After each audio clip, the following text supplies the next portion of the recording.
Carle Tres Pies al Gato, and welcome to Shift+F1, a podcast about speedy race cars. That, by the way, is Spanish for to look for 3 feet on the cat.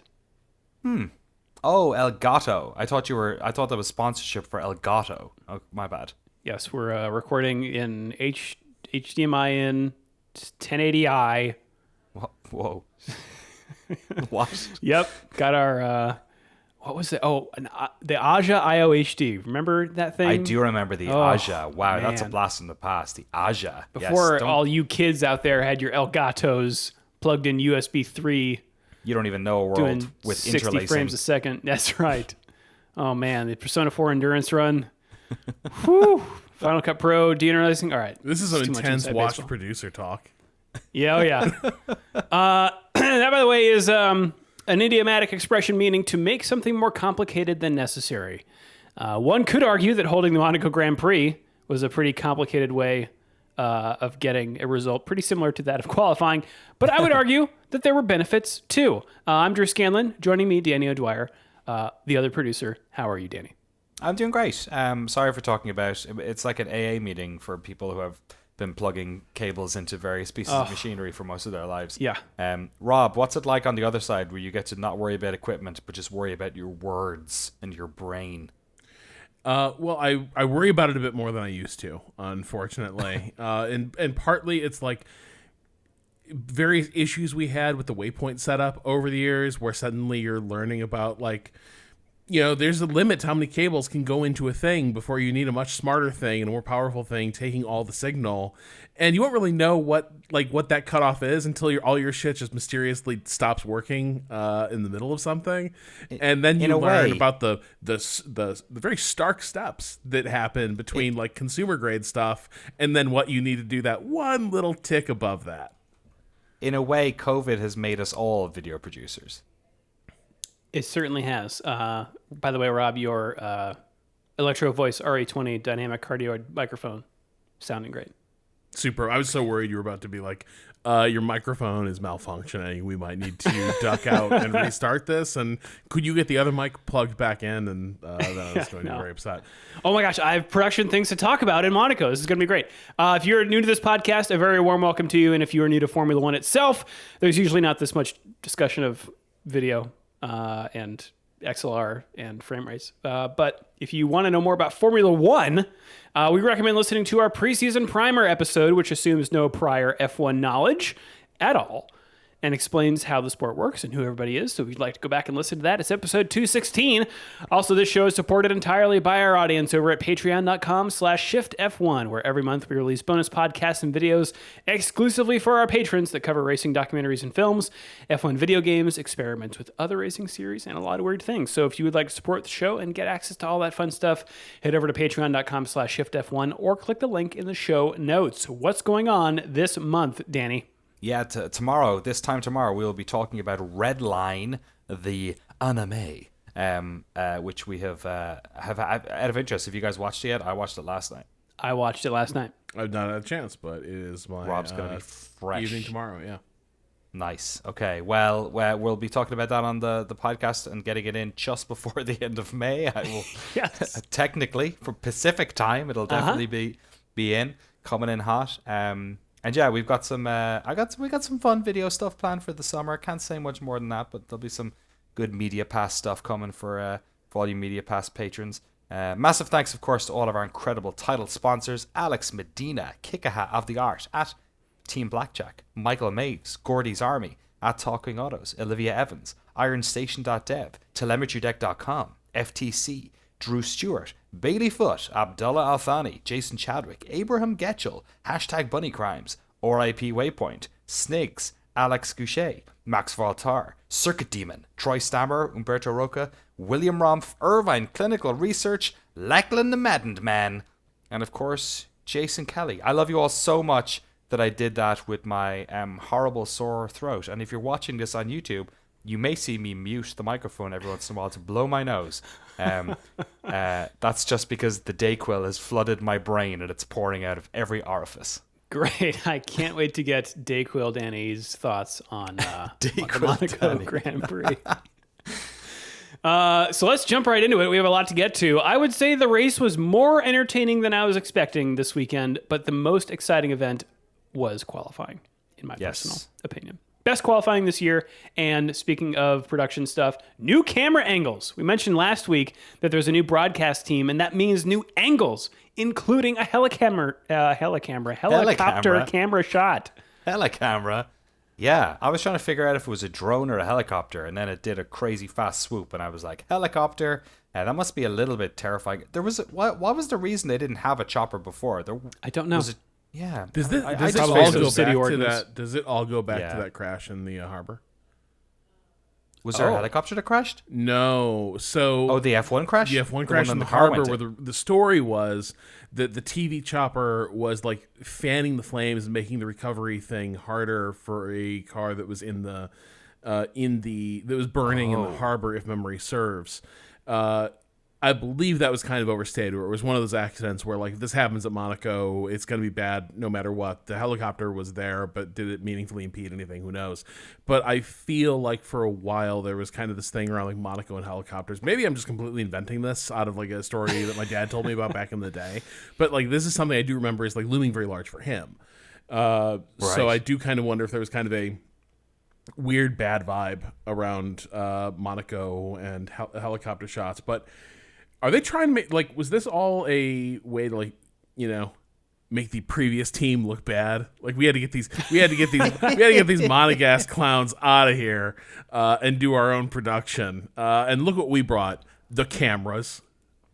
Yeah, I mean, the angles, like, I don't know how many people noticed this, but I certainly did, because it gave a better picture to me of, like, where things were in relation to each other. Because I feel like previously, or maybe it's because, like, I'd only seen certain angles, but, like, I was like, oh, that's how that connects to this part, right? There just seemed to be more of them. The run down the hills toward of the the track was, I think, way better photographed than it has been in previous years. Way better sense of, like, that sector of the track. Because previously, I think you've always gotten the shot of them beginning the run down the hill, and then the shot of, and this shot still is there, but of the really hard turn to make the tunnel where everyone always gets stuck.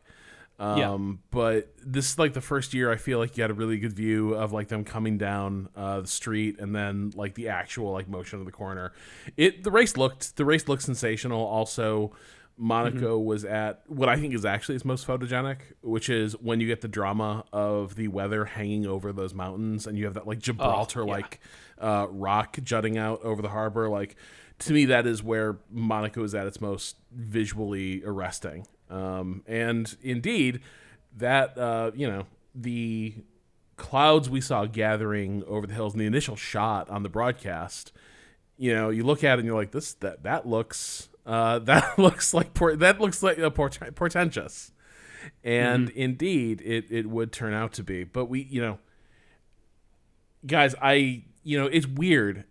Am I starting to get nostalgic for Monaco, because compared to so many of the new street races, it now is comparatively, like, jam-packed with character and, like, identifiable like qualities in a way that a lot of, like, the newer ones don't have.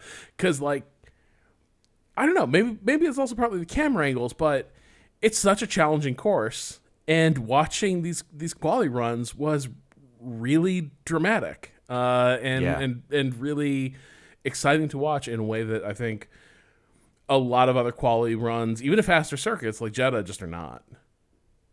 Yeah, I think the shot of we saw multiple cars doing it, but certainly on Verstappen's run, the shot of the first turn into swimming pool, you know what I mean, where they were touching that barrier on the right, on the left side, that camera angle felt incredibly intentional to, like, show just how close they were getting. And the cars, I think it was actually Verstappen, it was Alonso and Verstappen's runs that I was just like, these cars look so fast. I think it's probably that shot, Danny, where they're coming right at you and they're moving really quickly, back and forth. I commend the broadcast team for giving us that sense of speed. And we had, like, a bunch of crashes in the practice sessions as well. So it felt, and during quali, I believe there was one crash in Q1. I forget what it was. Yes. Should we jump into it? Yeah, let's do it. Yeah. So yeah, it's honestly kind of a perplexing incident. Sergio Perez way overcooks it into turn 1 and smacks the wall, bringing out the red flag and taking the driver with arguably the highest chance of beating Verstappen on Sunday out of the running. Second couple of catastrophic teams. braking incident for him. Now again, like, you know, there was the incident. There was an issue with his brakes the last time that happened, but it sure looked like he got tilted by the fact that somebody was on pit exit. Coming out of the pits. Yeah. Yeah. I forget who it was. Was it Gasly or someone? Sargent, or I think it was Williams. Williams. Okay, yeah. Sloppy weekend for Sergio, top to bottom. Like the practice runs were dodgy, and then the race was just a bit of a hot mess for him. You know, but also like, what do you do when you start from the back in Monaco? Like you need some sort of act of God, I think, to really help yourself out there, or a crazy advantageous tire swap rain situation or something. But he was on a real hot streak. I hope this doesn't cool it off too much for his sake. Well, it's funny because it's a track that he's won before. He's good at street circuits, and it's also a track that I believe Max Verstappen had never gotten pole even. I think that's that's correct. right. They were making a point of that during the broadcast. The other thing that was really striking about the way qualifying went during the day, it was one of those days where the track is rubbering up almost perfectly as the day goes on, and so it really does turn into a you want to cut it as fine as you can type qualifying day. And so, you know, that tends to make the most exciting stuff for us, because you see just everyone has to go out and pull yet another rabbit out of their hat for in every qualifying session, and that was sort of going on throughout the day. It was a lot of fun to watch.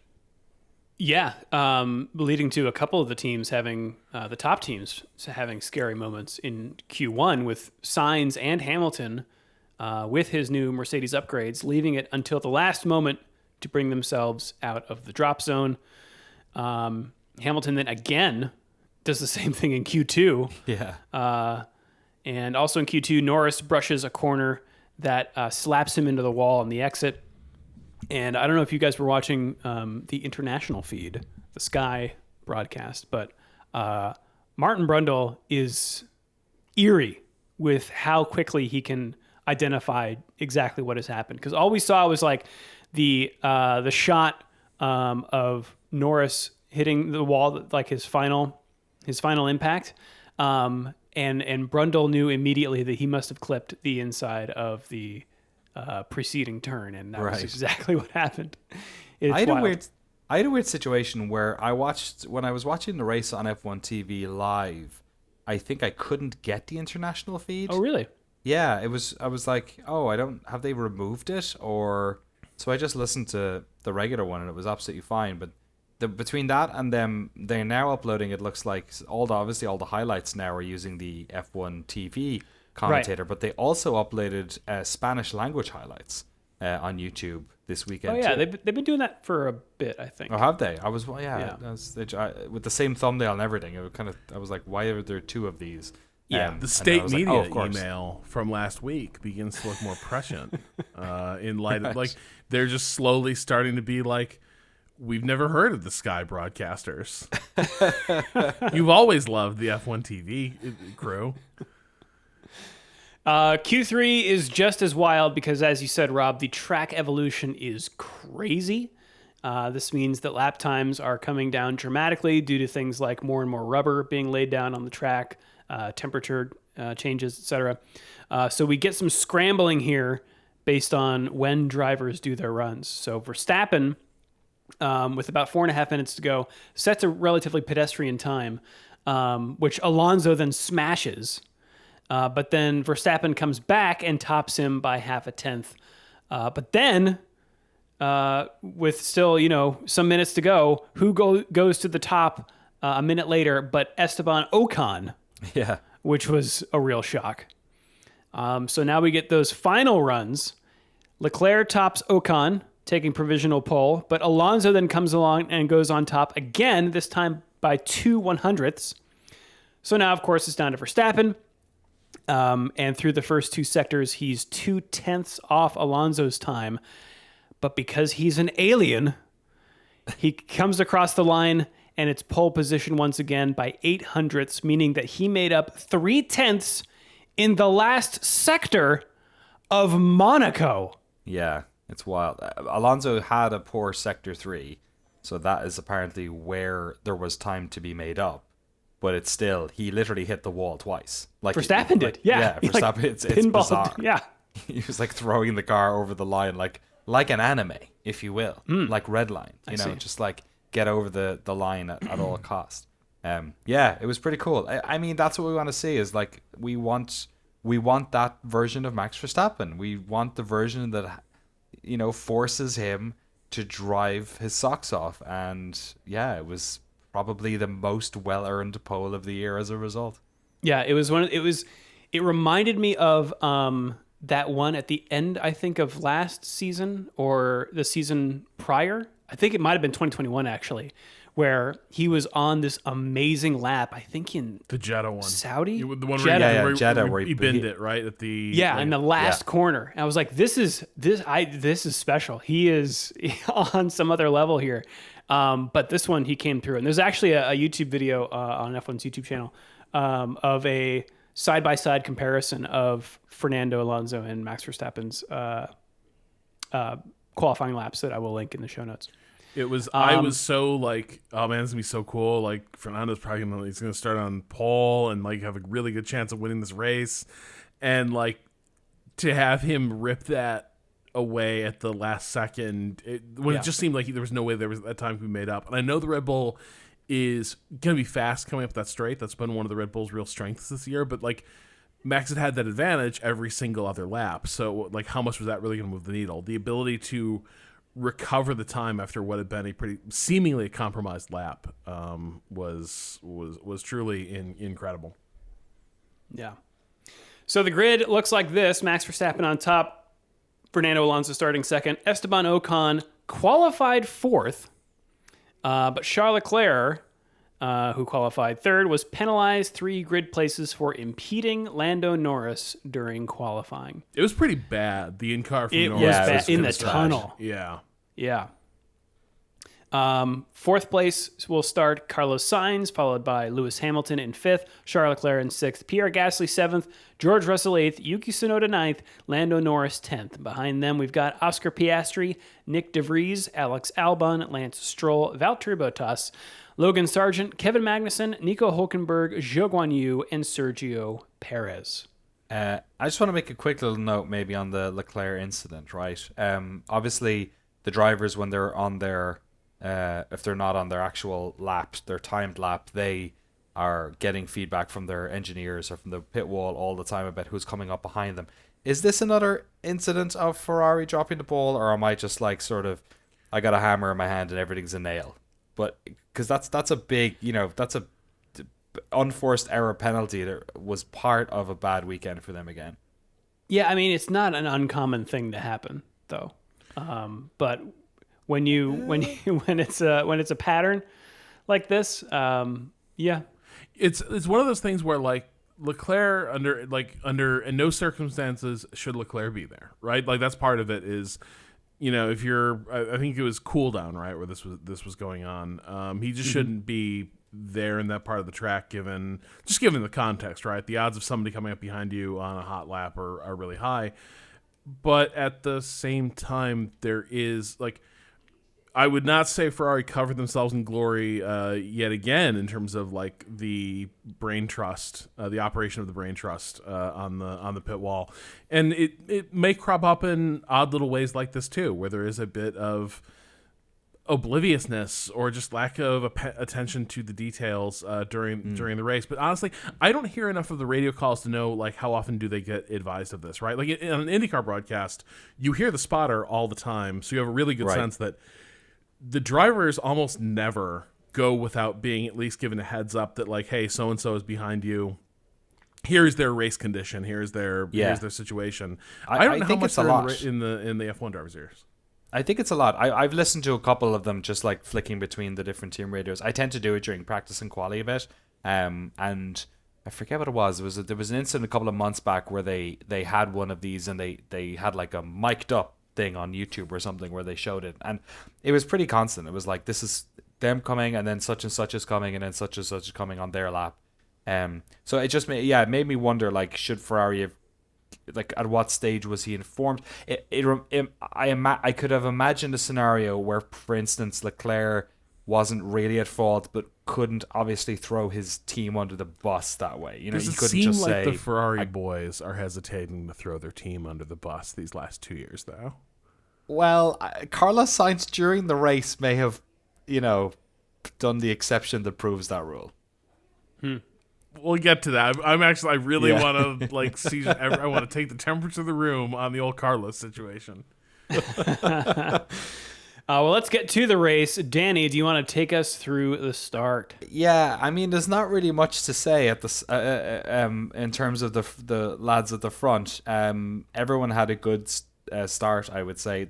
You really have to sort of bum. I mean, in a way, you can't overprotect a bad start at Monaco very well, but it is such a short. It's, I assume, the shortest run up to a turn in the F1 calendar. So as it happened, they all got through in the order, at least the front runners did. There did seem to be a bunch of action at the back, though. I was under the impression that Logan Sargent had done well, but then by the time they got down to the top of the hill, he seemed to be languishing in the back, and we had this very awkward sort of what would you call it, like a little traffic jam, bumper cars at the top. Was this because Hulkenberg had done that charge at the start as well? And it was a little bit. It was a little bit like random matchmaking-esque, I would say, in terms of the approach to the start. Yeah, he does kind of a side swipe into the side of Sargent's car, and then Stroll. Trying some real weird moves, trying around the outside there, which I think David Coulthard on my feed said. I'm not saying it's impossible, but I've never seen anyone overtake there. Which, and then he ended up, he crunched the wall a little bit on that, and that sort of also upset Sargent behind him, I think. I feel like Fernando's tutoring does not appear to be having the best results. Right. Just putting that out there, I feel like since Fernando put his arm on that boy's shoulders and was like, let me tell you my ways. Stroll has gone from being middling, a bit inconsistent driver to increasingly bad looking. Well, we're not quite like Latifi-esque levels here, but there's a lot of bad races unfolding. Wait a second, Rob. Are you saying that somebody who is Fernando Alonso's teammate suddenly finds themselves in a position where, just for whatever reason, maybe the car or the way in which they approach races, it's suddenly being dictated in a different direction by someone else? What could be what could be a more appropriate dark outcome for the Fernando Alonso team politics game than it turns into Succession and he dethrones Lance? Exactly. Lawrence Stroll adopts Fernando. The son he should have had. Yeah, the son I should have had. I don't know. But in all seriousness, I don't know what is going on with Lance. But it did feel like at the start of the season, maybe it's just the circuits that were running at the start of the season, but Lance was a noticeable cut below Fernando. But they were both doing well in identical cars, and their performances were comparable. And now it does seem like it is one thing after another. It's always a snowball rolling down a hill with Lance, and I don't know what it is, but it's to a degree you're the boss's son, sure, but this is a second or third place car, and they are going to lose that money in that position because for the last 2 or 3 races they've had one driver. Yeah. Well, as the cars go up and down the hill, Sainz is getting impatient behind Esteban Ocon. And as he comes out of the tunnel, tries to go for the inside of that chicane, Ocon covers him off, and Sainz tries to dodge back to the right, but ends up running into the back of Ocon and damaging his own front wing. Yes. Did I imagine that they'd also told him, hey, you need to hurry it up and get past Ocon? Did I imagine that they literally just told him to I don't put remember a move that. on? But I'm not saying it didn't happen, but I don't remember it. Yeah, I feel like that there was a radio message you heard shortly before that incident that was Ferrari putting the hustle on him. But either way, at the same time, it's Carlos behind the wheel. It was not a particularly well judged. It was desperate, to a degree. It was desperate. Monaco only allows desperate moves, but it wasn't the best judged. We actually do get some on-track passing. Well, I guess worth holding on it for a second because we do get a piece flying off of Sainz's car, and we thought that it might warrant a black flag, but apparently it did not. He kept going. Front wing end plate on the left side. I Yes, believe. I think that was the only piece that. And it seemed not to be irritating him too much. They had the pit crew go out at least once, I think, and he basically waved them off. He was like, "It's not so bad. We can do it during the first pit window," which was like pretty late. It was like 27 or 28 laps, I think. Yeah, we're in the 30s. We Maybe actually you're do right, get yeah. some on-track passing, though, mostly in the backfield. Lap 17, Magnussen gets past Sargent on the inside of the corner right before the hairpin for 15th place. Stroll gets by Sargent a few corners later. Sargent not doing so hot here, followed by Perez. Both on the inside in successive corners as they turn to head back up to the starting line. Around lap 33, there's kind of a pass when Verstappen gets by the back marker of Stroll. Perez follows Verstappen into the chicane after the tunnel, but can't get the move done and has to cut the corner. And though he still stays ahead of Stroll, the stewards do note it. But I think by the time they decide that Perez should get the place back, Stroll had already retaken the place. Perez had Something given had- it away by other means, I believe. Yes. Yes. Yes. Yeah, that was a particularly funny moment of Red Bull shithousery where they're like, "Oh, well, Max has to pass under blue, so you just drive right behind his tailpipe and you'll squeak through as It's a well." strategy, man. He was like, I feel like there must be a bylaw about that. There has to be. No, but some- this is and then everyone does it whenever somebody is carving through the Yeah. field. Like if you're one of the back markers and you have a chance to tuck in there, people definitely try it. It just didn't come off. and then you had Perez and his engineer doing the whole "Oh my God, he just left no space." We saw it. Was it. we saw it. Yeah, you're right. It was such when they do that, how can you ever take them? We're all seriously? trying to find You the know what I guy mean? who did this. Yeah, 100%. It was like, oh my goodness. But yeah, how did he lost he did something silly to lose the place again. Yeah, I I'm don't trying to remember remember what it was, but he did something like he outbraked himself or some. Oh, was that when he ran into the back of was it Hulkenberg brake checked him on that? That was later. That was later. Okay. Yeah. I think that might have been it though. Because really? It did take a long time to adjudicate that one. Maybe I'm wrong, but that was another. There were multiple instances. Oh, you're right. Maybe that was lap 35. Yeah. That was Perez's wing going under Hulkenberg's rear right. Scooped him up. From the onboard, it's pretty clear that Hulkenberg lost traction Yeah. over the curb or on the exit. Not a brake test. No. But nevertheless. He stopped in a place that nobody expected. It wasn't Sergio's fault, really. True. But then, of course, when he ran into the back of him, he turned to the right to sort of evade. And then at that time, Hulkenberg drove off, and then there was a big gap there on the left, and Stroll took the position back. So, yeah. So, Perez. Oh, Stroll. No, Yeah, Stroll so sorry. took it from Perez. Yeah. So many cars. Too many cars. Lap 33, lap 33, the first of the top three, Esteban Ocon pits from third to get off of his medium tires. It's a slow stop, 4.2 seconds. Yeah.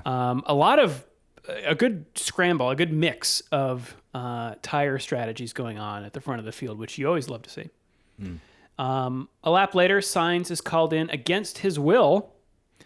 He thought he was lapping well despite the wing damage and wanted to make sure he would pass Ocon. But the team calls him in anyway and opts not to change his front wing. And he rejoins the track in seventh behind Ocon. Yeah. They He's said not that they happy about were this. they said that they were covering off Hamilton, and Sainz didn't like that excuse either. He sort of shouted them down for that. It did seem particularly remarkable that Ocon had a 4.2 and then Sainz pits and comes out behind him a couple of laps later. It seems like, I don't know what the strategy was there in waiting or going as long as they did, but it seemed like not the right call. Either direction would have been better, probably earlier or later. I don't know. Yeah, it's weird. Like, my take on it, like, it's kind of twofold. Like, I think part of me, like, it hit me today that I might just be done with hearing these guys like whine at the Ferrari pit wall over the radio. Like, I might just be like fed up, like hearing it constantly. In part because it is like, hey, guess what? Like, congrats, you got one boss fired. It's not going to happen again. You know what I mean? Like, if you keep acting like this, you play this card, like, and you get the guy at the top fired, that works once, and you keep playing that card, the next time it comes around, they're going to be looking at you.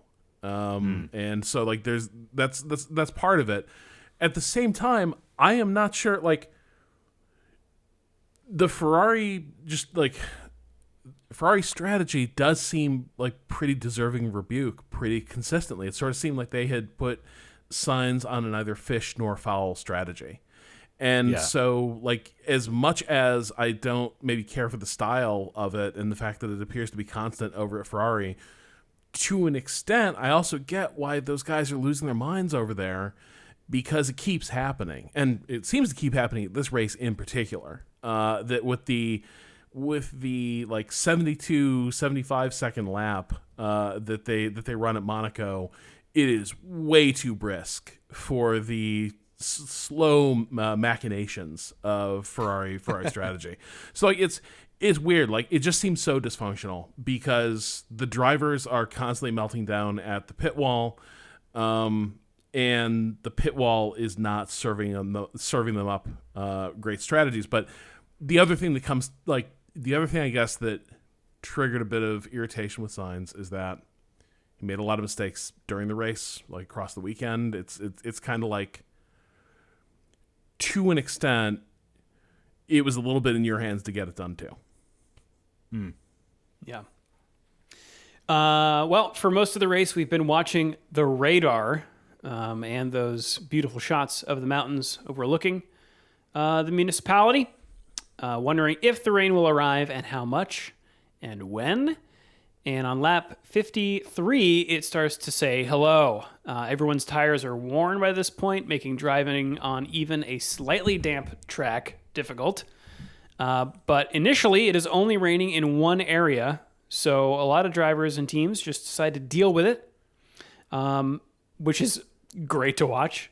It's like the perfect scenario, and I can't remember that happening in Monaco, where lap after lap, it's in one area. We're used to this in Spa, which is the biggest track in terms of like overall square footage of how much space there is between, the entire track. We're used to it at Spa, which is the biggest. Monaco is easily the most dense and compressed track on the calendar, and maybe at the start of rain, it's coming in at sector 2, right?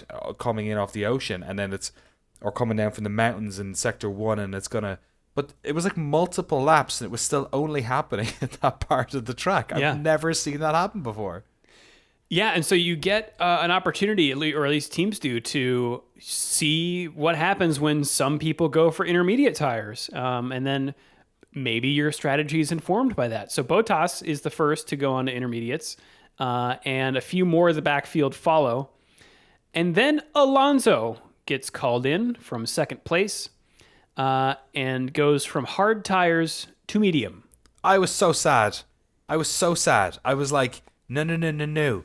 What you need to do, surely, is take the educated risk here and get on. Because, like, worst case scenario, you get a couple of good laps in on everyone else. And best case scenario, hey, guess what? You were the one who went first. Like, you'll make up that time. It seemed to make absolutely no sense to me that he went to mediums. You could open a window and know that, like, whatever was going to happen, the thing that was not going to happen was that it would blow through so quickly that the track would dry off instantly, and you'd regret being on inners for any stage of this. That just didn't seem to be in the cards. This wasn't one of those situations where, like, if you're on inters, the track will never be saturated enough to run them, so you're better off gambling that while everyone is panicking, you're just going to have that track dry off instantly for you on the tire, and then start raining harder. But the thing that is just wild to me is, again, we hear a lot about like they have.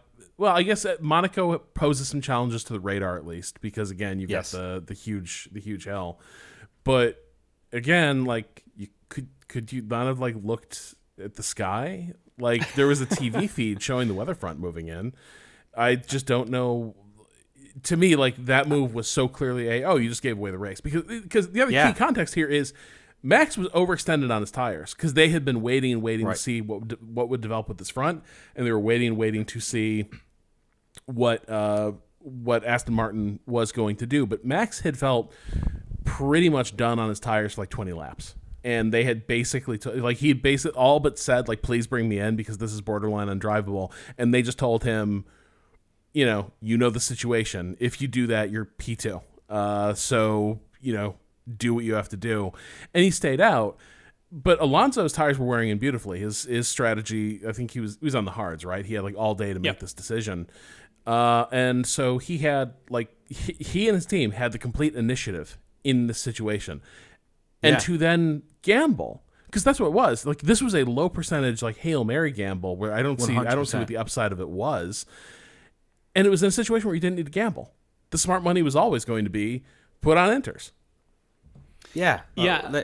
Sorry, go on. Well, Race Fans has a pretty good article kind of detailing the timeline here of the decisions. And they point out that, both Alonso and Verstappen have done the same amount of time laps on their tires. Verstappen on the medium, Alonso on the hard. But softer tires are better in these kinds of conditions. So they're losing time already to Verstappen here. And they don't know if the rain is going to stop in a few minutes or continue. So Alonso states that driving is getting difficult.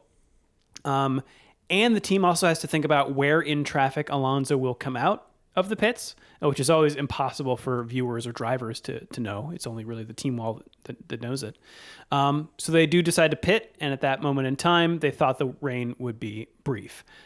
So what I don't know is why you couldn't have stuck it out a little longer to see how this or where other people go with it, right? Like maybe not Verstappen.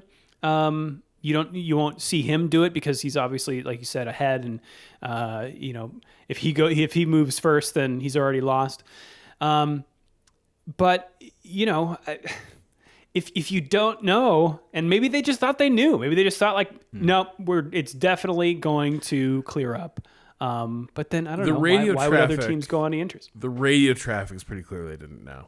Like Alonso seemed unsure about quite what the right strategy was. The pit wall didn't seem that convinced about any of it. He kept going what's the radar say? What's the forecast? And they were like, I don't know. It'll probably be fine.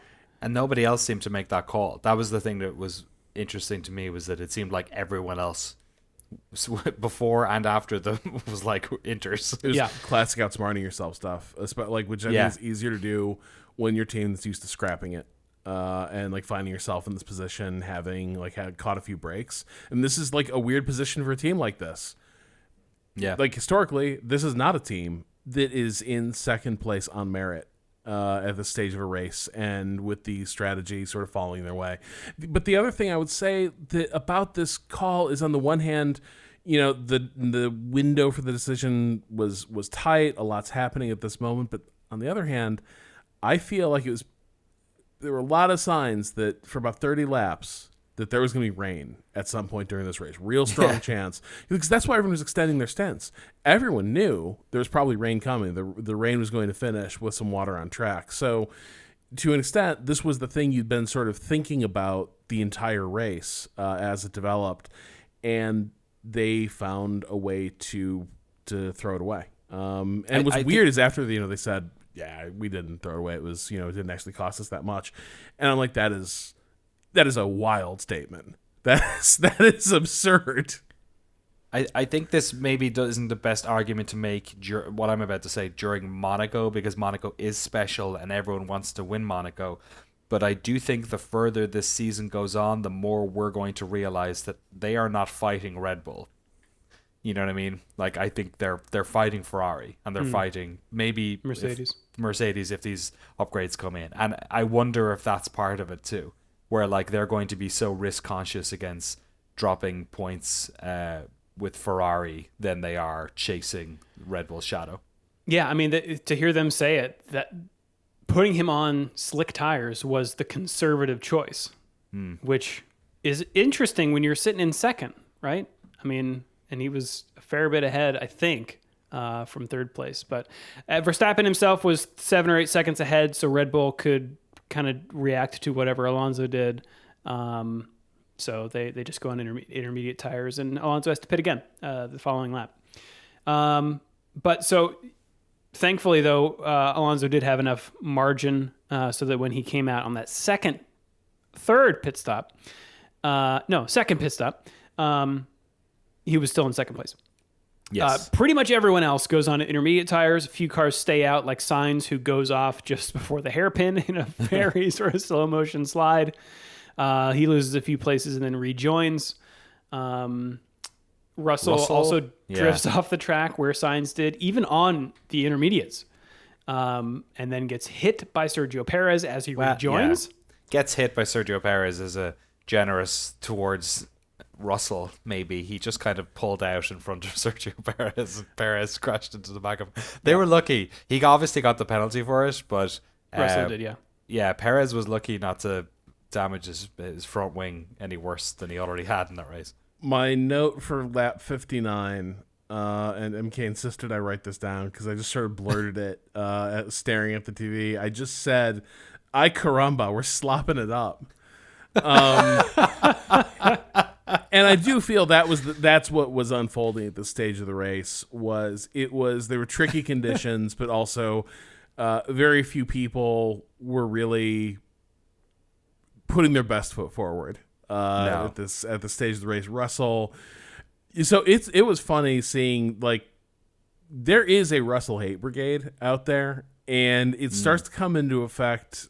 So he has the miscue that sends him into, that train of cars that ended up in that runoff area.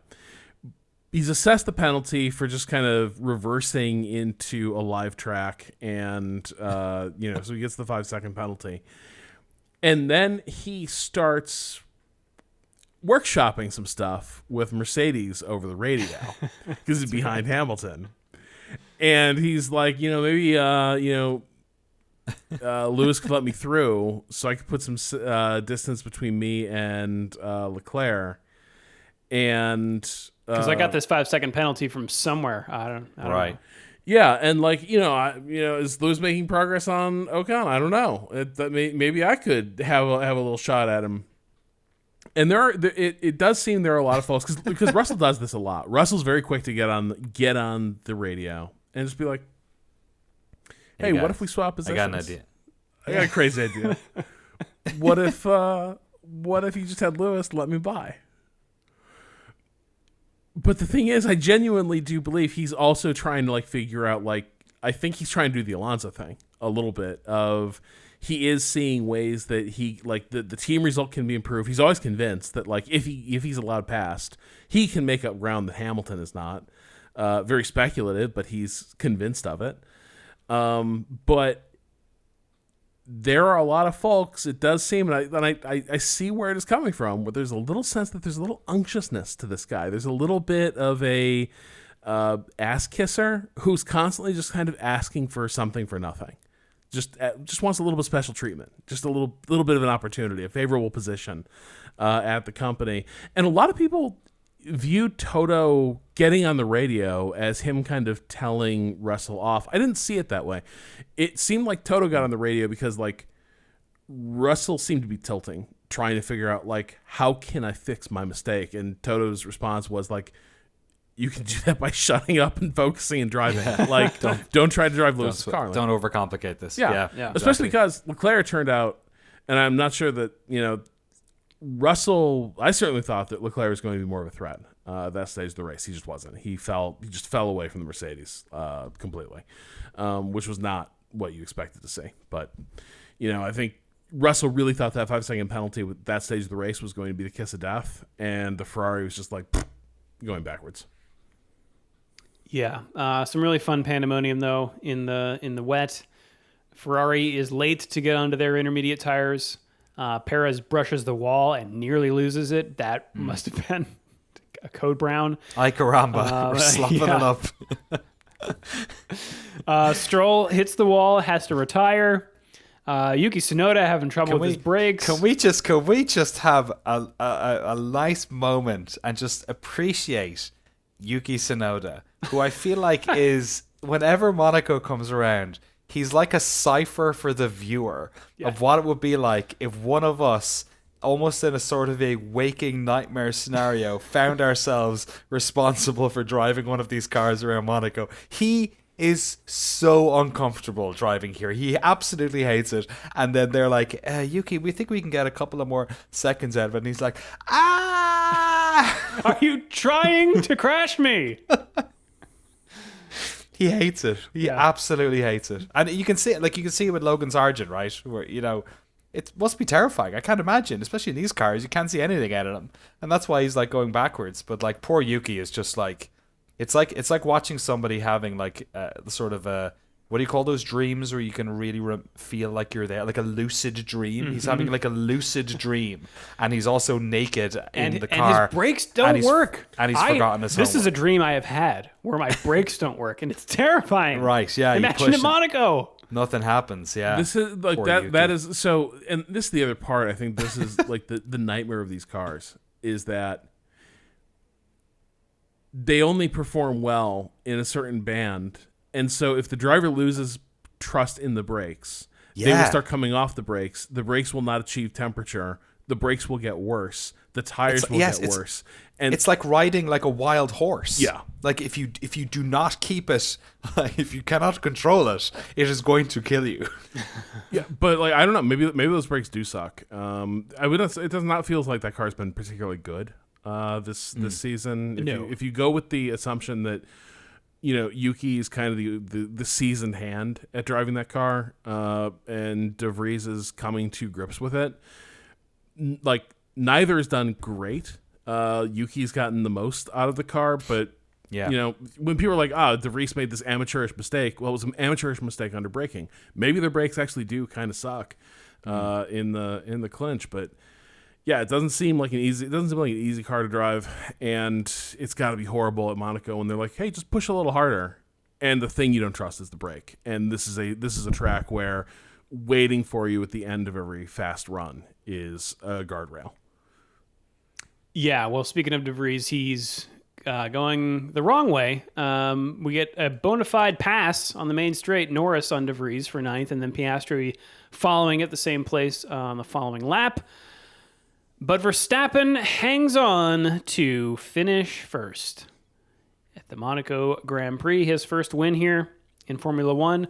Fernando Alonso coming home in second, and then Esteban Ocon rounding out the podium. His first podium in a while as well. Yeah. In fourth, Lewis Hamilton, also scoring the fastest lap, earning himself one more championship point. George Russell in fifth. Still ahead of Charles Leclerc after that 5-second penalty. Charles Leclerc comes home in sixth, followed by Pierre Gasly, Carlos Sainz down in eighth, Lando Norris, and then Oscar Piastri, second of the McLarens, last of the points-paying positions. Behind them, we've got Valtteri Bottas, Nick De Vries, Zhou Guanyu, Alex Albon, Yuki Tsunoda, Sergio Perez. Nico Hulkenberg received a 10-second time penalty for failing to serve a penalty during a pit stop. Whoops. Logan Sargent, he also received a 5-second penalty for speeding in the pit lane. And then the 2 DNFs of Kevin Magnussen and Lance Stroll. And that when did K-Mag go off? I don't remember. This is lap 70. They may have just retired. Yeah. I think it was really quick. That's Monaco. That's Monaco. What did I say? Last week, you weren't here, Rob. I was saying to Drew, Monaco, you're sort of to your point about the street circuits. We don't want it to go away, but it can be a boring race unless weather or crash. like a crash at the wrong time that brings down a red flag or a safety car and throws people off their tire strategy, or weather. And this race was fairly by the numbers up until the point where they thought there might be weather or there was a big shadow, and then eventually the rain happened and it was crazy. And then once that all finished, it was pretty by the numbers again. So I'll just say thank you, precipitation, for making this a worthwhile race to watch. Well, shall we take it to the news? Let's do it. Rob Zachney, why don't you lead us off here with probably the biggest story this week? Yeah, so this was a pre Monaco announcement, but Aston Martin has an engine supplier, and that is going to be Honda for the 2026 season, with the new regulations rolling out. So like, you imagine this is one of the big elements that was holding back Aston Martin in terms of, like, they were a customer team as far as engines go. They did not have a partner in that sense that was sort of designing bespoke power units for them. That will no longer be the case, and with some rocky patches, Honda proved that they can build the hell out of an F1 engine. They're ultimately responsible for to a large degree the Red Bull turnaround. Speaking of, I think it was funny in the wake of this announcement how much I don't know if buyer's remorse is the right word, but a lot of the Red Bull folks seem genuinely put out by how all this unfolded, because they were very happy with the Honda partnership. They really felt like they had coming out of sort of the dysfunction of the Renault relationship. They really did feel like they had a engine partner that they liked working with, that they could rely on. But Honda Corporate was going through one of its phases of, we want to divest ourselves of Formula One. I feel like Dieter Renken had a piece about this like 2 years ago about Honda always does this, that they are always like right. all in on F1, and then like 2 years later the corporate board gets cold feet and they're like, we don't, motor racing, no one's going to care about this in the future. We need to get out of motor racing and focus on the things people care about. Honda lawnmowers. Yeah, exactly.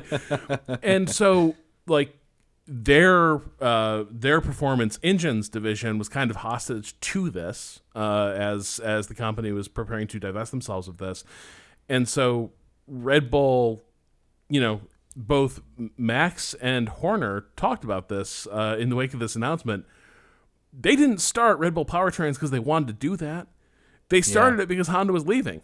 And they did not want to find themselves at the mercy of another random partner and going back to the sort of issues they've had in the past. And so for then Honda, Red Bull having gone to all this expense and having like lost their deal with Honda effectively, for Honda to do the U-turn, come back and say, and we're going to be all in on making the next generation of F1 engines, seems to have genuinely upset the Red Bull people, in part because, again, like they liked the situation they had, and I would too.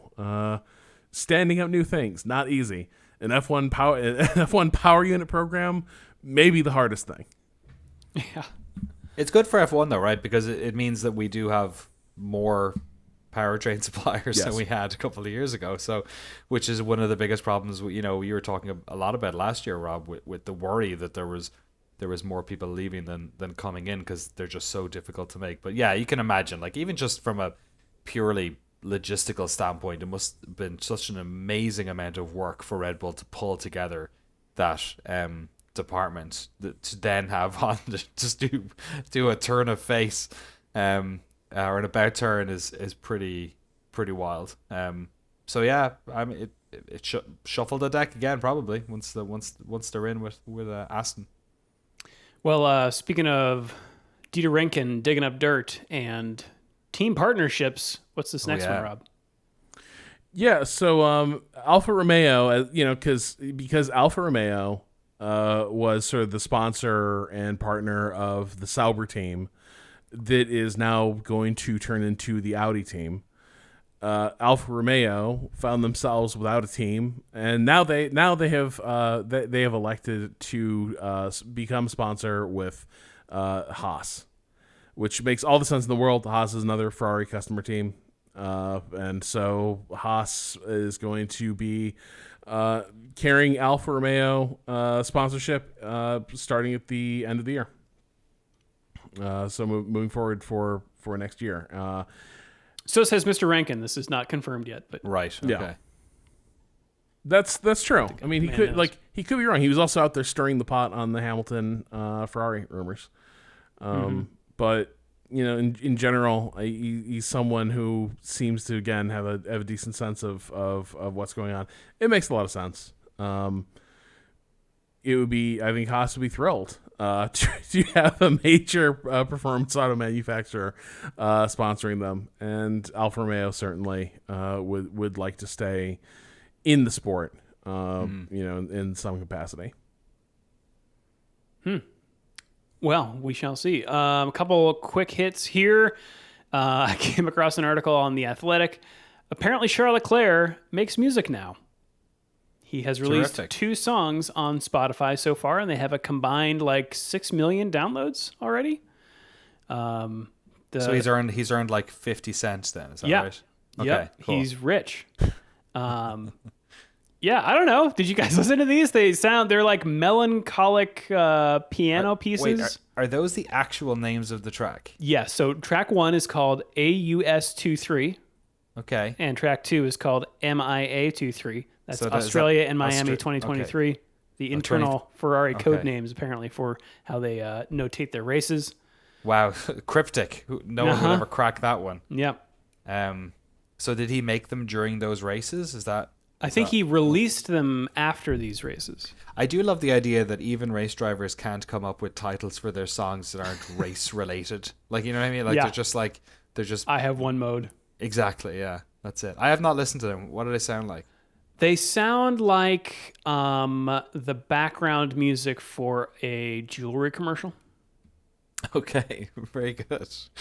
He says, Hans Zimmer is probably one of my favorites, and Coldplay I love, when asked about his inspiration. Okay, so it's kind of like Hans Zimmer meets Coldplay. Got it. Yep. Great. The article also states that Hamilton, of course, maybe if you've been following him, he also sometimes posts that he's working on some music. He has not released any publicly. However, this article reminded me that in 2018, he appeared on a Christina Aguilera song called Pipe under the name XDNA. And he sang the bridge. I will link this in the show notes if you'd like to listen. It's he comes in at 2 minutes 40 seconds, and it was only confirmed it was him 2 years later. He sings in it. Yeah, Okay, and wait, the song is called. Excuse me. the song is called Pipe. The song is called Pipe. Yes, his What is- pseudonym is XDNA, or I'm sorry, XNDA. X non-disclosure agreement. That's right. The song is this. The song is called Pipe? Is it about? What's it about? I don't know. Okay. I just actually I Cool. think the lyrics here.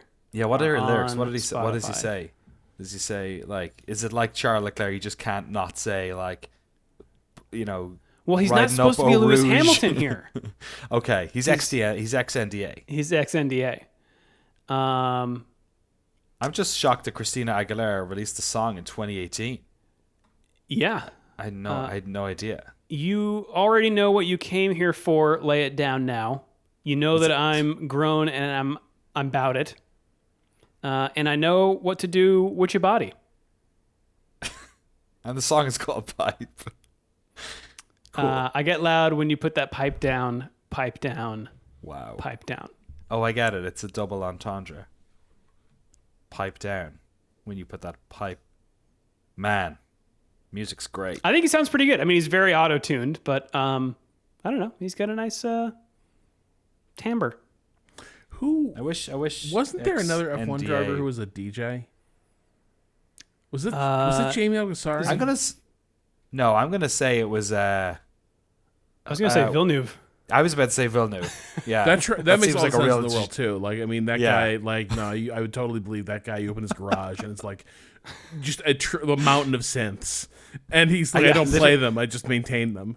Yeah. Literally, yeah. Literally, you said F1 DJ, and both myself and Drew's brains imagined somebody, and it was exactly Jacques Villeneuve. Yeah. So I don't know if it is, but But they it look like probably Jacques it. Villeneuve, That's yeah. like the Occam's razor of that. I'll say this too, like the Leclerc music, it there is a jewelry commercial quality to it, but also like Oscar bait historical drama, like that. So like kind you of like can- Coldplay meets.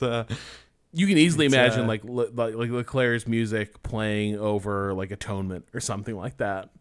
Wow. Yeah. Look, I love it. I think, if there's one thing I genuinely think probably sucks about being an F1 driver, it is that it feels like so much of it makes you into being a person who's only really allowed to be into one thing and do one thing. Like, I know they like travel the world, you know what I mean? Like, they're very well off people, but Boo-hoo. to an extent, it is also a, this is the thing we have you putting all your effort into all the time. Yeah. Yeah. And sort of increasingly all consuming. They did a little Leclerc on Leclerc interview with his brother, and I think he said he'd be an architect if he wasn't a race driver, which I found interesting because usually they all say like, I don't know, fashion or something, and it's like, you just say that because that's who sponsors you. That's the other job you do. I'd be a because watch. that's where the money. Yeah, exactly. I'd be a watch. I'd be a perfume. Maybe they all think they understand it too. Maybe they all think they get it because they're at all like the show openings and such, and they're Yeah. like, Right. "Yeah, I know all about that." Just big Derek Zoolander energy. Yeah, I'm fully on board with. I'm a hobby enabler, so Yeah. Godspeed, Charles Leclerc. He's only 2 songs into his career, so let's give him the benefit of the It's doubt. one more than, Keep 'em coming, than King. ex-NDA That's true. That's true. hype. Danny, the Indy 500. Rob, you have not watched the Indy 500, so I we'll try to know. keep it spoiler free. No, But so what, everyone should go watch the Indy 500. So we talked about the Triple Crown last week, and we made the point again that Monaco and Indianapolis happened at the same time on the same Sunday, and it's also like, go back and listen to our primer. absolutely, you gotta pick your poison or whatever. I did not watch the entirety of the Indy 500. I watched the extended highlights. I watched all of it, man. Boy, oh boy, that was a race. good. It was a race, and then there was a crash. What would we say, 3/4 of the way through? Let's say it seemed to maybe be a bit of a downer on events. It was a wayward wheel that almost. Oh, God, that was scary. Tragic. Oh my God, if that missed the grandstands by, I don't know, maybe 50, 100 feet or something, and would absolutely have caused That serious thing damage. departs. I'm not sure it has landed yet. It was. They didn't show where it landed on the replays for a while, and I was like, oh, if that landed in the crowd, that probably killed like 5 people. It was almost like the other car cut its tether. But anyway, I don't want to talk about the Indy 500, talk about crashes, but it did seem like a bit of a close call, or they got away with that one. But the racing's great too. Oh my God, and that final quarter of the race, like, Yeah. there was a couple of restarts there, maybe one that was controversial, but I think it was a fantastic ending. I think Okay. it came down to a couple of people at the end. There was a couple of people who could have won, and I think the ending I'm sorry. and everything. I know was who won. Wonderful. You don't know who won. Okay, Because- well, don't say it because other No, people might because not the know. thing is, so I will just say this is my 2 minutes of Peacock anger. Okay. Whoa. Excuse me. Little quirk of Peacock. If you are watching, Talking about your pipe? if you are watching it on delay, as what I I was was, I took a little break after Monaco. I took a little nap. I start watching it. The minute no. the broadcast ends, if you're watching on delay, it's just done. It hard cuts. You're Oh kicked. no. And then I was like, okay, well, the VOD will be up surely momentarily. And in the place where the VOD would be, Indy 500 race replay, cool, click on it. It's the 2022 race. I think someone on the back end like tossed the wrong VOD into Oh, like no. a carousel, and like the VOD didn't appear until like today for me. Oh no, What? that's And terrible. this is the one time I haven't like done a redundancy where it's like I'll get it off YouTube too. I didn't store it to YouTube. So I was just like out of luck.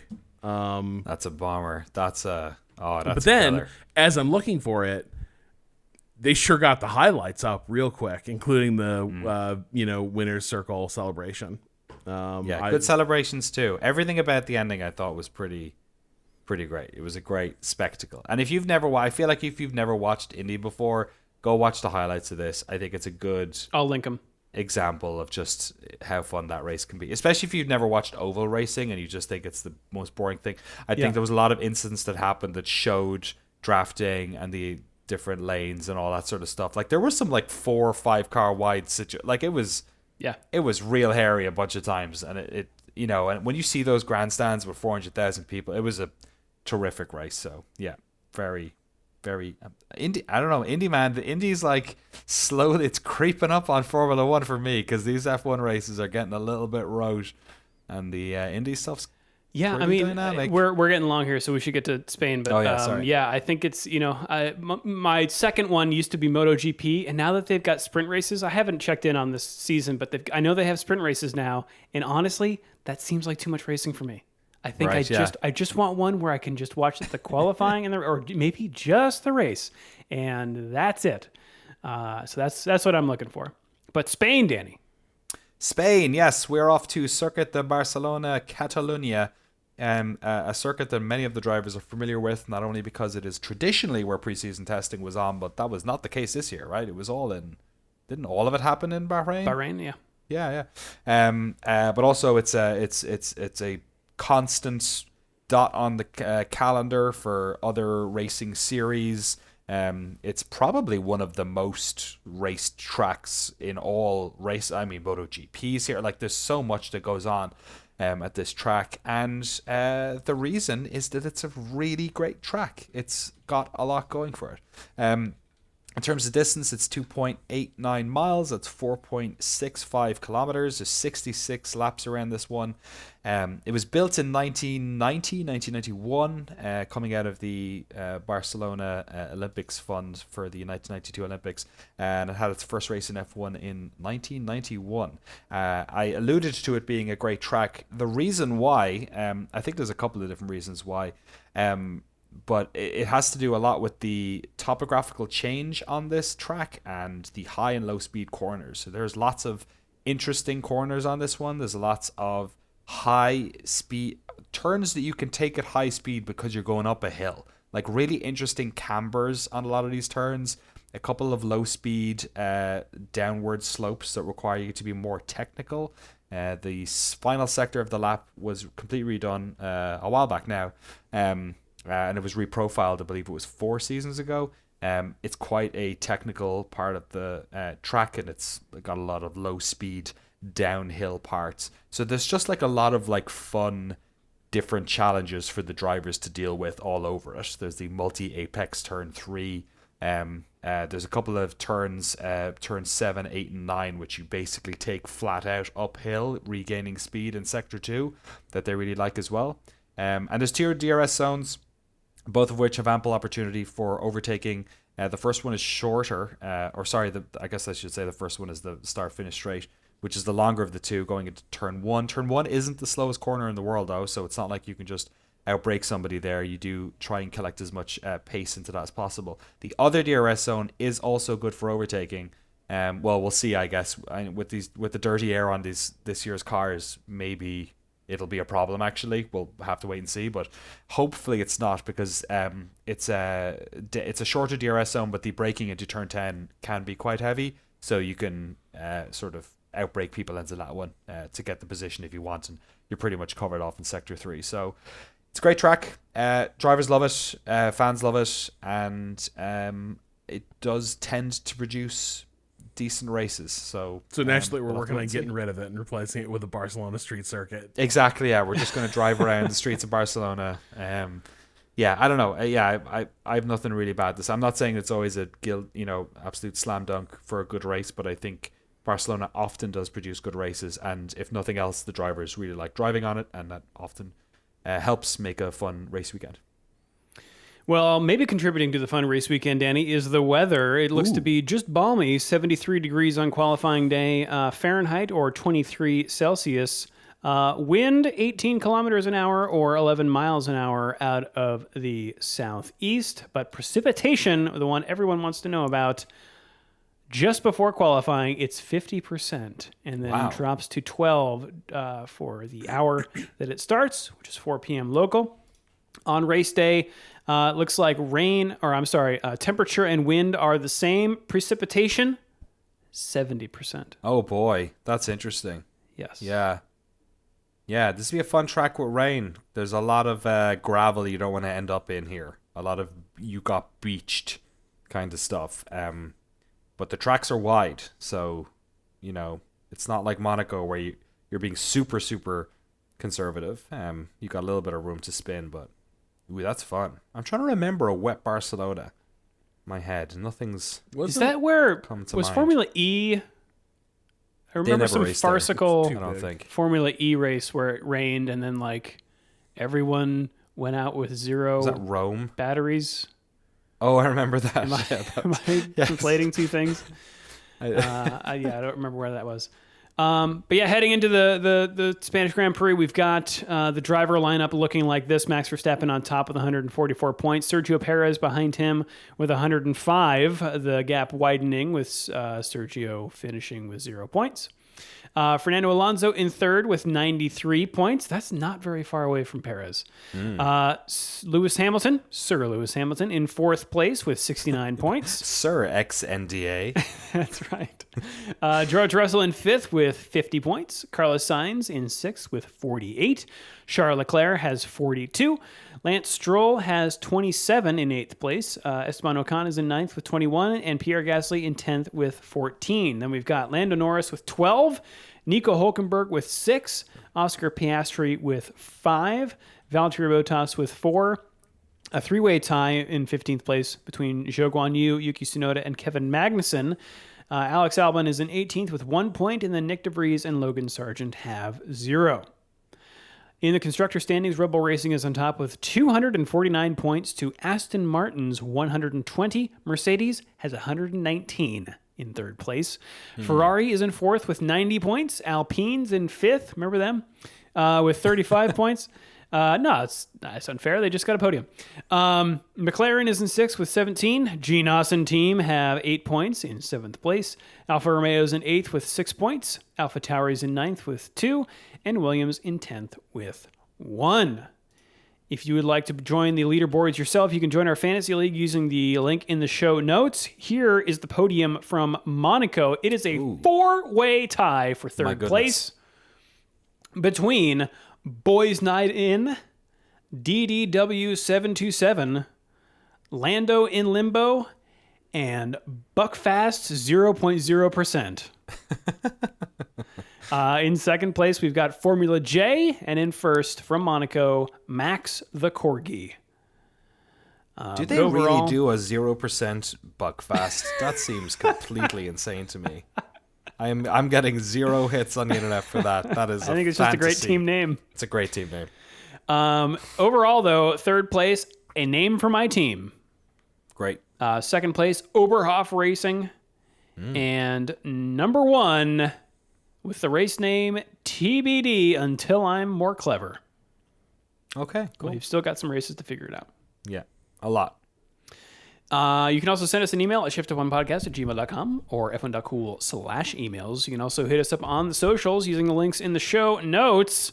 That's us around the internet. Should we take it around the world of racing? Let's race around the world. Hey, hey, hey, yeah. We have so much racing going on this weekend. It is the season for it. The World Rally Championship is in Alghero, province of Sassari, Italy, for the Rally Italia Sardinia. Rally Italia. The World Superbike Championship is at Misano World Circuit Marco Simoncelli for the Emilia-Romagna round. Formula E is in Jakarta for the Jakarta E-Prix. Formula 2 and Formula 3 will be joining Formula 1 this weekend at the Circuit de Barcelona and Catalunya. We've got those Craftsman trucks at the Worldwide Technology Raceway in Madison, IL for the Toyota 200. The NASCAR Xfinity Series is in Portland for the Pacific Office Automation 147. I work in a Pacific office, and so do you. Yeah. And soon they'll automate your jobs. Right. Motocross Grand Prix is in Latvia for the Moto Riga. Grand Prix of Latvia at Zelta Zurgs Mototrasse. Is that in Riga? It is in Rambatis Pagasts. I only know one city in Latvia, and that's because when I used to play sensible soccer back in the 90s, I would play the Latvian league, would be where I managed, and of the 10 teams in the league, 8 of them were from Riga, which seemed quite unfair. IndyCar, as mentioned, they are doing the Chevrolet Detroit Grand Prix. And De Chevrolet. yeah. D Detroit. And for the circuit, they have just listed Franklin Street. So pretty sure that's... We're just going to meet. It's just going to be like a sort of, like a cannonball run kind of situation. Yeah. You got to go to the closest 7-Eleven and back. The World Rally Cross Championship is in Pista Automóvel de Montalegre in unnamed road 5470 Portugal for the World Rally Cross of Portugal. What? I think there might be some stroke? data discrepancies here. Okay. Unnamed road 54. That doesn't sound Portuguese. No. Okay. We've also got Super GT at the Suzuka Circuit located in Ino, Suzuka City, Mie Prefecture. I knew that was Mie Prefecture. It comes Yeah. up a lot. Sure does. And we got NASCAR. Where were we in Portland? No, we're in Madison, IL for the sorry. Worldwide Technology Raceway race at... Nope, that's the location. Nope, it's not the Toyota 200 either. It's the... It's the Enjoy Illinois 300 presented by Ticket Smarter. Is the Enjoy spelled like Nois? Oh my God. See, Danny? How You did are I a mess better it up? marketing person than Ticket Smarter here. People will be like, what's in Joise, Illinois? Is this French Canadian? What's going on? Also, the Isle of Man TT starts Oh, man. Wow. this weekend. Yes, Man TT. We also have a podcast episode, a Patreon exclusive episode about Closer to the Edge, which is a fantastic documentary about the Isle of Man TT. Highly recommend you go back and listen to it. Guy Martin. Isn't that his name? Guy Martin? Yes. Yeah. What a chip off the old block that guy is. Yeah, incredible character. Yeah. And every year, Incredible, it feels film. like they're going to get closer to being like, we can't keep letting people just kill themselves this way. I know. Every year, was it last year keep- there was 2 or 3? Yeah, It's always about that. It's well, and like it just like even by the standard of like ridiculously dangerous and demanding race courses, like if you're using the Nordschleife as a point of comparison, Nordschleife has like race direction, like warning lights, like strung up throughout its length. From what I understand, the Isle of Man TT does not. It doesn't have like the rudimentary stuff to like let people know that hey, there's like something on track up ahead. There, we need to stop the session. So it's like it's real like Dark Ages of racing stuff going. I on think there. they've got hay bales, Yeah. and that's about it. And I think like if you're new to racing, like I think one of the things we try and talk a lot about is like the crashes is not what racing is about, and obviously like driving close to the edge is obviously part of this to a certain extent. But it is kind of it's the worst thing maybe about the TT is that it is almost impossible to talk about without that, especially because in recent years there's been so many. And I'm looking at a thing here. Was there actually 5 in 2022? Oh, I feel my like God. last year was real bad. I think it was like a father-son. I think it was a sidecar as well that Oh, happened or something. jeez. Yeah. So Well, and yeah, all right, maybe don't watch it then. Well, no, I mean, like it's like it's simultaneously an amazing event that's like the last of its kind, but there's a reason it's the last incredible. of its kind. Yeah. And if they don't get on top of this, at a certain point, you do have to like. It's very easy to say, well, these people, like everyone doing this knows very well the risks, and that's true. But also at a certain point, are you obliged to let people make horrible, destructive decisions for themselves. Right. 11 people passed away in the 2005 one. The total list looks like, according to Wikipedia, is 266 people since the start, which was back in 1920s, I think, or something like that. Yeah. So it's it is amazing. I think that documentary is actually one of the best ways to appreciate both the history, the racecraft, and also just how incredibly dangerous. Well, the people it who are is. talking to you have gnarly accidents. It is very much one of those things where it's not. There's no plot armor on anybody in that. It is the nature of that race. Horrifically dangerous. Yeah. Well, Formula One, also this weekend, Friday, June 2nd, things kick off at Free Practice 1, 7:30 a.m. Eastern Time on ESPN2, followed by Free Practice 2 at 11 a.m., also on ESPN2. Saturday, June 3rd, Free Practice 3 at 6:30 a.m. Eastern on ESPN2, followed by Qualifying at 10 a.m. on ESPN. The race, everyone, Sunday, June 4th at 9 a.m. Eastern on ESPN. Also happened this week, Danny. Specifically, May 31st, sometime in the past. Oh, sorry. Yes. Yes. This from is the segue the to your book. book. Thank you. When Jim Clark missed the Monaco Grand Prix in 1965, he chose instead to compete in the Indy 500. Ooh. I know, right? Clark compensated for missing Monaco by storming to victory at the American event in his Lotus Ford, beating second-placed man Parnelli Jones by 2 minutes. Whoa. Very different to This is why we have homologation rules, everyone. Exactly, yeah. Stock cars, eh? It was Ford's first victory in the event. Nigel Mansell finished second 3 times in the World Championship, but by 1992 there was no stopping him. He won the first 5 races of the season and was so very nearly won the 6th at Monaco on this day. After qualifying on pole and leading almost the whole race, he had to make an extra pit stop and emerged behind Ayrton Senna, who fended him off to take the win despite constant pressure from the Englishman, who weaved and bobbed trying to find a way past the slower McLaren.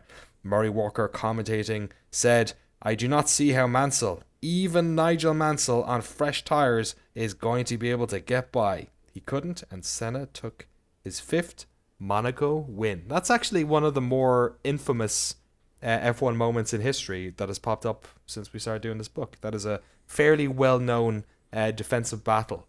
Ayrton Senna had lots of interesting Monaco races over the years as well. Well, it's probably in the F1 TV archives if there are any subscribers out there. And if you're new to F1 and you've not watched it, the Senna movie is probably the best or one of the best F1 movies around. Got a lot of great Monaco in there. Yes, it does. Terrific movie. And a terrific podcast that we've done about it over on Patreon. A lot of plugging today. That's why we're doing anime, man, because we've done a lot of movies on that podcast. Yes. Oh, man. I got to get ready. Got to rest up for tomorrow. All right. Well, I'm sorry. Final thoughts, Danny, for Spain after Monaco? You know what? Hope it rains. I'll Great. just say it. Hope it rains. Rain was good last week. Hope it rains every week. Bernie sprinklers. Bring them on. When it rains. Rob Zachney? Exactly. The more I read it, the more I listen to it, the less sexy the Lewis Hamilton verse on the Christina Aguilera song comes across. It's just, oh yeah, I got a wild imagination. I like to play the doctor operation, spread it on the table like a patient. I'm about to show you domination. I appreciate a reinterpretation of T.S. Eliot's The Love Song of Jalfred Prufrock as much as the next guy, but I do feel that this might be a few too many liberties taken with it. I don't think the Bard would have written something like "Got the Nana dripping like a waterfall." Wow. Okay, Banana. this podcast is over. If you'd like to support the show and get access to all of our bonus episodes and the official Shift F1 Discord, you can do so over at patreon.com/ShiftF1. Have a good race weekend, everyone. We will see you all next week.